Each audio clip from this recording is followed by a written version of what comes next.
Salut à tous, j'espère que vous allez bien. On est mercredi 2 décembre, ça y est, c'est reparti pour une nouvelle journée.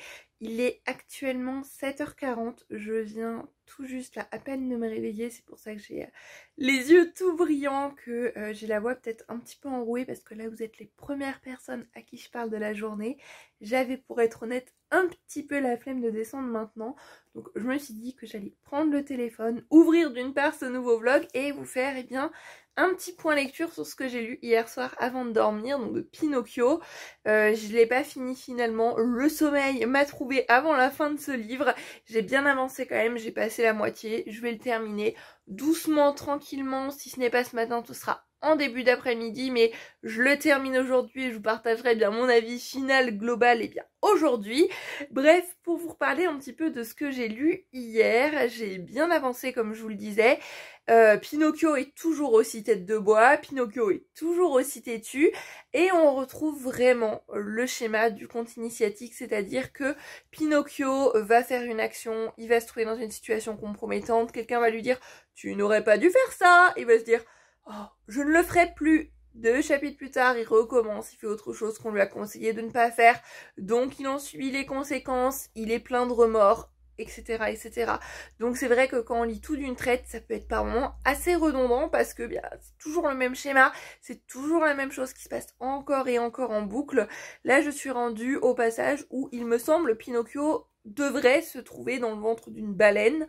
Comment est-ce qu'il est arrivé là? Je ne sais plus trop exactement, donc on reverra. Donc je vais voir ça. Par moments ça frôle un petit peu avec l'absurde, notamment au niveau des dialogues. Il y a eu un dialogue avec des médecins. Voilà, c'était limite de l'absurde. Et je vous parlais de Jiminy hier, je vous disais qu'il n'est pas dans le livre, qui ne s'appelait pas Jiminy. Il s'appelle Le Grillon Chantant. Mais voilà, on l'a retrouvé à un autre chapitre. Par moments, c'est onirique, c'est limite absurde, ouais, comme je le disais. On sait pas trop si on est dans le rêve, si on est dans la réalité. Bon, après, on est sur un conte, hein, donc c'est le principe aussi. C'est sympa, c'est divertissant, mais c'est sombre quand même, hein. Il y a des passages où je me dis heureusement qu'il n'y a pas ça dans le Disney ou dans un film d'animation, parce que c'est quand même hard, hein, le moment où ce pauvre pantin se retrouve pendu à un arbre avec 2 malfaiteurs qui attendent qu'il meure pour récupérer les pièces qui sont dans sa bouche. Il ne me semble pas avoir vu ça dans le Disney ou dans n'importe quelle adaptation de Pinocchio, même si mes souvenirs en sont très vagues. Et heureusement, parce que je trouve ça quand même assez hard, hein. Il y a des passages, je les lis, je me dis oh, c'est horrible quand même, hein. Bref, de toute façon, je pense qu'il n'y a pas énormément de possibilités de spoil sur Pinocchio, parce que ça reste quand même un grand classique. Et puis c'est un livre qui est vraiment tout petit, tout petit. Si vous aussi vous avez lu l'œuvre originale de Carlo Collodi, n'hésitez pas à venir en parler dans les commentaires, ça m'intrigue. Bref, ça je le termine aujourd'hui. J'ai pas mal de choses à faire encore une fois sur l'ordi ce matin. Je vais aller prendre mon petit déjeuner tranquillement, une bonne douche, et puis ça y est, on est reparti pour une nouvelle journée. Pour ma part, et bien je vous dis à plus tard.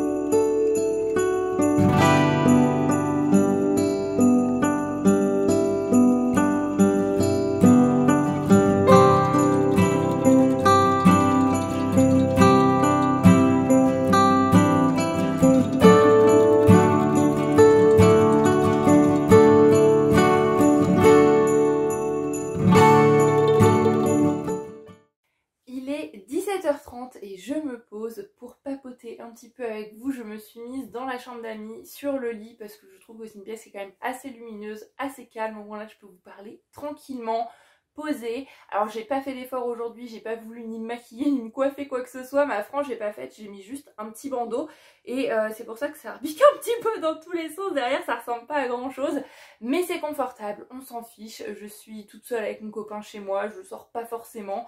Donc voilà, aujourd'hui c'était vraiment une journée posée, cosy. Je viens juste de terminer de faire la pâte à crêpes puisque ce soir c'est crêpes party et j'ai déjà hâte. Ça fait un moment que j'avais envie de manger des crêpes et en général le mercredi et le samedi soir on essaye de se faire des chaussettes un petit peu plus fat, de se faire plaisir en fait pour marquer à la fois le milieu de la semaine et la fin de la semaine. C'est vraiment là qu'on mange les choses qu'on mange pas forcément le reste de la semaine. Donc crêpes party, ça nous disait bien et je suis plutôt de la team laisser la pâte reposer. Donc comme on va manger vers 6h30, elle aura posé 1 heure au frais et je sais pas franchement si ça change quelque chose ou non, mais j'étais habituée à faire comme ça, je fais comme ça. Elle est prête, c'est ça le principal et j'ai aussi terminé ma lecture. Et je vous retrouve surtout, plutôt que pour parler coiffure, pâte à crêpes et compagnie, pour parler lecture puisque j'ai fini Pinocchio, donc de Carlo Collodi, dans cette collection Bibliothèque de l'aventure que j'aime vraiment beaucoup. La fin de ma lecture était quand même assez laborieuse. Alors pour cette histoire, je pense qu'il faut que vous enleviez complètement de la tête la version Disney puisque ça n'a rien à voir. C'est un récit que j'ai trouvé dans l'ensemble beaucoup plus sombre. Il y a des passages qui sont très durs quand même, hein. Pinocchio il vit des choses assez atroces quand même par moments et c'est un livre, un texte original comme ça que je verrais très bien adapté par Tim Burton. Je trouve ça vraiment... Je vous parlais hier de l'esprit un petit peu, l'ambiance des livres de Dickens, mais je trouve que niveau film ça se prête vraiment très bien à la patte de Tim Burton et ça pourrait donner quelque chose de vraiment chouette si je puis dire. Bref, on est sur un conte moralisateur, la morale n'est pas du tout subtile, elle dit qu'il faut obéir à ses parents, qu'il faut être un bon garçon, qu'il faut bien étudier à l'école pour ne pas devenir un âne, pour ne pas se faire avoir, pour ne pas se faire arnaquer.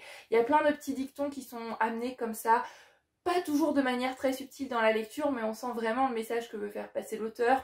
Entre autres, ne pas faire confiance aux personnes qui vous assurent une fortune trop rapide, comme je disais aussi, étudier à l'école, toujours écouter ses parents. Voilà, le chemin initiatique un petit peu de Pinocchio va amener plein de morale, va amener plein de pistes de réflexion.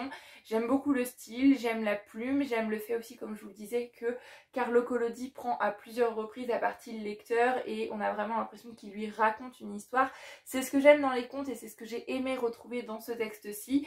Après, c'est vrai que ça tourne assez rapidement en rond. Pinocchio va s'affranchir des règles, va aller outre le règlement, il va lui arriver les conséquences et ensuite il va se repentir, il va dire qu'il ne recommence plus jamais et rebelote, ça repart pour un tour avec toujours une nouvelle morale, toujours un nouveau message apporté par l'auteur. Je pense que ça peut être sympa pour un enfant peut-être si on lit un chapitre par jour, et encore je dis enfant mais comme je vous l'ai dit, il y a des passages qui sont quand même assez trash, j'ai trouvé quand même assez sombre, hein, pour des enfants. Je le mettrais peut-être pas forcément entre les mains d'un enfant de n'importe quel âge, peut-être vers 12, 13 ans, je sais pas, mais vers 5-6 ans c'est vraiment trop jeune pour moi. Il y a des passages qui sont assez sombres quand même. Mais ouais, le tout c'est assez rébarbatif, ça tourne assez en rond quand même. J'ai aimé remarquer les petites différences qu'il y avait avec les pauvres petits souvenirs qui me restaient de mes visionnages Disney avec diverses adaptations de Pinocchio. Je sais pas s'il y a un film qui en a été fait. J'ai aucune idée là. Mais notamment Jiminy Cricket, on n'en parle à aucun moment, c'est le grillon chantant, c'est la conscience de Pinocchio. Il y a cette histoire de fée bleue aussi, je n'en avais absolument aucun souvenir, je sais pas si elle est dans les adaptations ou non.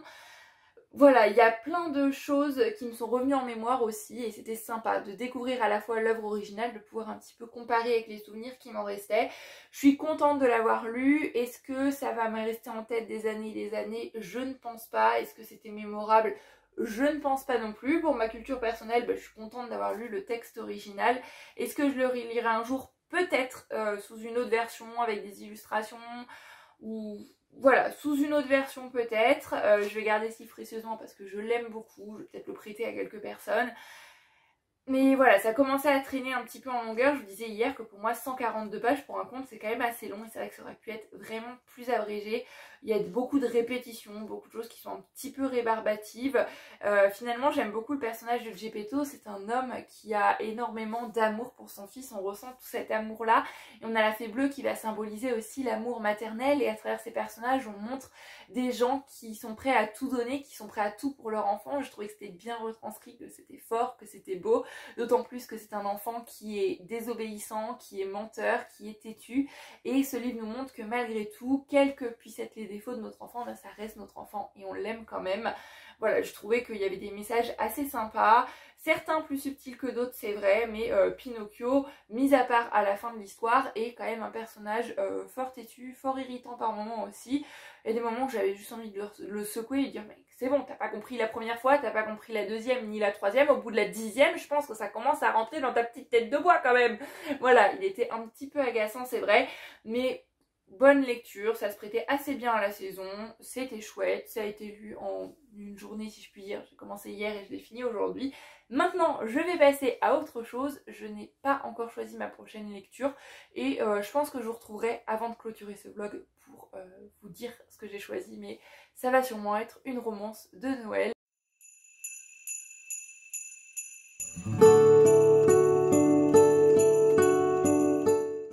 Il est 20 h, donc ça y est, le vlog va se terminer pour aujourd'hui. Les crêpes, c'était super bon. C'est vraiment le genre de plat cocooning, le genre de plat réconfort par excellence. Les crêpes, ça fait toujours du bien au moral. Et là, ça a vraiment fonctionné. Salé, sucré, c'était un bon petit repas devant Objectif Top Chef. On était posé, on était bien. Maintenant, eh bien, je vais me poser dans le lit pour commencer ma nouvelle lecture. Et je vous parlerai comme d'habitude demain matin de mon avancée livresque. Donc j'ai choisi de lire Flocon d'amour. Donc je vous mets une image quelque part par ici, hein, de John Green et Maureen Johnson, il me semble. Je ne sais plus s'il y a une troisième autrice ou non. Il me semble que c'est un recueil de 3 nouvelles qui d'une certaine manière devraient se lier les unes aux autres. Tout ça est assez brumeux, j'en ai entendu pas mal de très bons avis il y a quelques années de ça, mais j'en sais pas plus. Je vais vraiment dedans à l'aveugle sans trop en savoir. Et parfois c'est comme ça que je fais de chouettes découvertes aussi, donc on verra bien ce que ça donne. C'est Let It Snow en anglais et je me demande même s'il n'a pas été adapté. Si ça se trouve, je me trompe complètement et je dis n'importe quoi, c'est possible. Mais il a peut-être eu son adaptation ou en tous les cas j'en ai entendu parler autre part. Bref, là je vais aller me préparer, j'espère que le vlog d'aujourd'hui vous aura plu, même si c'est vrai qu'il était peut-être un petit peu plus décousu parce que même moi dans ma tête, comme je vous disais tout à l'heure, c'était un peu décousu, ça fusait de partout, je pensais à tout un tas de trucs en même temps.